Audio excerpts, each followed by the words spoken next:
Well, hello everybody. Welcome back to the video resume of my life. I always want to call it that way. Today my video is a thing I picked up into that lot of cameras. I've done videos onto the Mavic, the CD Mavica that I found that I got working. I got batteries for it coming, which is kind of cool. I did Polaroid, the Polaroid video. That was awful, but at least so far, 2 out of the 3 things from that lot outside. I didn't test out the cable for the GoPro yet, but this was part of it. This is sort of like an oddity sort of thing. I was expecting this. I didn't see it into the pictures, but um this is a DVC cassette. This is actually unwrapped, which is kind of cool. And yeah, these were the good ones. I mean, I think I bought. Yeah, I remember I bought a DVC camera for my brother once. I think it's 2003.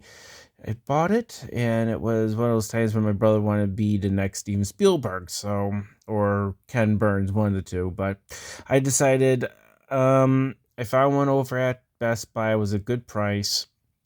Unbeknownst to me, that the battery cost $200, and it became okay. I got myself a open box DVC camera for probably about as much as a decent DVC camera.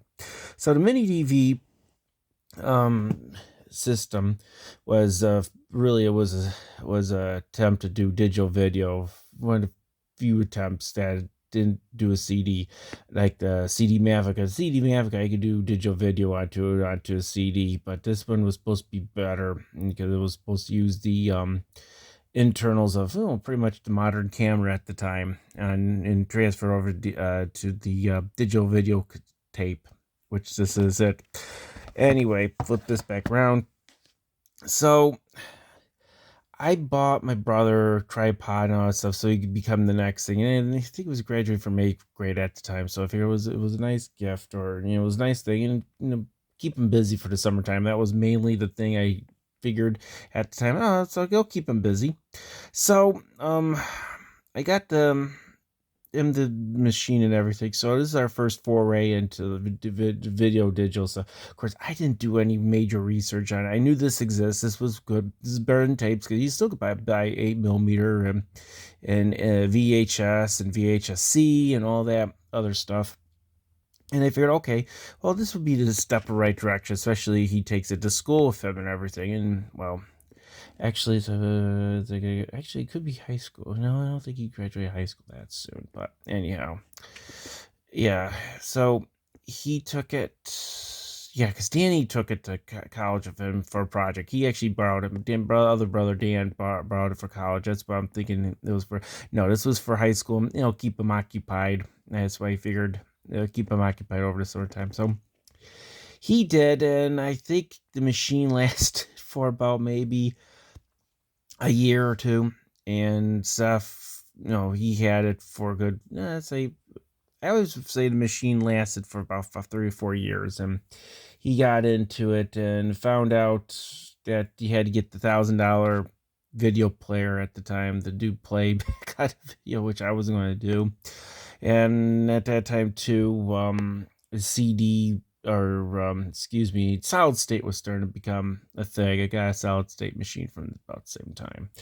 So yeah, the cards and everything. So yeah, so these machines were pretty much, this was high tech at the time, and it was pretty much within a couple of years it was obsolete, because you could start getting some decent cameras and stuff like the Mavica. And I think even my initial HP machine I bought, $200 point and shoot camera, had great video capability. You only have 15 minutes at time, but you're able to if you get in big enough card, you could put a nice card in there and you could get a couple hours into it. But anyhow, So I know this format is cherished amongst people who still have equipment that survive. The JVC machine I had did not survive. Actually, it was a pretty nice. The thing is, it's like I was surprised JVC it didn't last. Mechanism monkeyed up after about 3 years or so. And that was where my brother was using it for playing and everything because he didn't have a way to transfer videos over. So pretty much that camera was meant for him and his friends to goof off a little bit. And he did, and I got rid of all the tapes, and he's got rid of all of his tapes. So when I saw this still wrap, it brings back memories of of why we bought one and why we bought one and what our experience. It wasn't too bad. It's just that again, the mechanism got funky and messed up, where you have heads and frame skip and drops and hesitation and sticking, and for what it for the output was great. Problem is that trying to save that output for any long periods of time was proven it was just bad. I mean, it didn't have a good survival rate. And again, the camera didn't survive that well either, especially after you play back heads and everything, or you do numerous playbacks on the deck and the side. It was just too fragile of a format, especially when it got replaced with solid state. I mean, with SD cards and everything. I mean, shoot, nowadays everything is all on our phone. I mean, this is before even iPhone too. So you think about it, this was a leap when iPhones came about, where you could shoot video on your phone. I mean, it was a big leap of technology there. I mean, now you could do hour or two videos. You can actually make a movie on a phone. I mean, but again, my brother was budding Spielberg, Ken Burns type person. He wanted to do video. He actually was looking at schools for film. So, and this was a way to sit there, support him a little bit, be a good brother, older brother at the time. Could I afford it? Yeah, not really, but say type 2. It was fun to see my brother be happy and give him something to do. But again, this brings back memories and stuff like that. And I wish I had the tapes, but I mean, actually, I took it out with me trail fanning one time. That was kind of cool.